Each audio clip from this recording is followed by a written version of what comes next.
ఈ జిల్లా నాయకులు కానీ కేసీఆర్ కానీ ఇవాళ నిన్ననే మాట్లాడుతున్నటువంటి హరీష్ రావు గారిని ఈ సభ ద్వారా ఛాలెంజ్ చేస్తా ఉన్నాను. నువ్వు ఇరిగేషన్ శాఖ మంత్రిగా చేసినావు, మీ మామ ఇరిగేషన్ శాఖ మంత్రిగా చేసినారు. ఏదైతే దేవుడు ఉన్నప్పటికి సంబంధించినటువంటి సాగునీరు ప్రాజెక్టులు ఏవైతే ఉన్నాయో ఇవాళ ఎస్ఎల్బిసి టన్నల్ కావచ్చు, అదేవిధంగా డిండి లిఫ్ట్ ఇరిగేషన్ కావచ్చు, ఇవన్నీ కూడా నీ మూలన ఇవాళ పడవబడిపోయినటువంటి పరిస్థితి వచ్చింది. 10 సంవత్సరాలు కనీసం 9 కిలోమీటర్లు ఉన్నటువంటి ఎస్ఎల్బిసి టన్నల్ పూర్తి చేయలేకపోయినాం. డిండి లిఫ్ట్ ఇరిగేషన్ ని ఇవాళ పూర్తి చేస్తుంటే ఇవాళ కనీసం మంచినీటికి ఎదురువారుతున్నటువంటి దేవరకొండ ప్రాంతంలో ఇవాళ నీళ్లకు తాగలేనటువంటి పరిస్థితి తీసుకొచ్చింది మీ కేసీఆర్ హరీష్ రావు కాదా అని చెప్పి మరొకసారి మీకు ఈ సందర్భంగా మనం చేస్తున్నాం.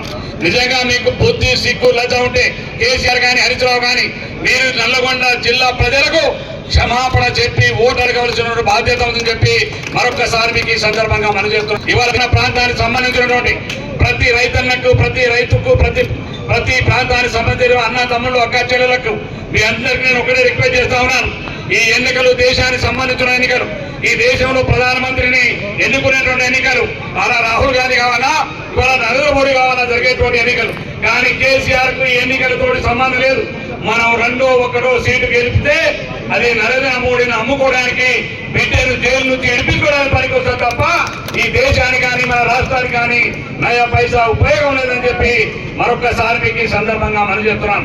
అందుకనే ఇవాళ ఈ యొక్క పార్లమెంట్ నియోజకవర్గం నుంచి దేశ చరిత్రలో ఎక్కడ లేని విధంగా మెజార్టీ ఇవాళ కుందూరు రఘువీరెడ్డి గారిని గెలిపించవలసినటువంటి బాధ్యత మన పైన ఉంది. చాలా మంది టీఆర్ఎస్ పార్టీ గెలవగలుగుతున్నారు.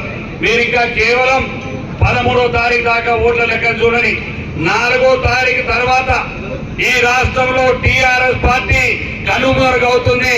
ఈ రాష్ట్రంలో టీఆర్ఎస్ పార్టీ అనే పేరు కూడా కనబడకుండా పోయేటువంటి పరిస్థితి వచ్చింది. ఒక్క సీట్ కూడా గెలవడం ఇలా కొడుకు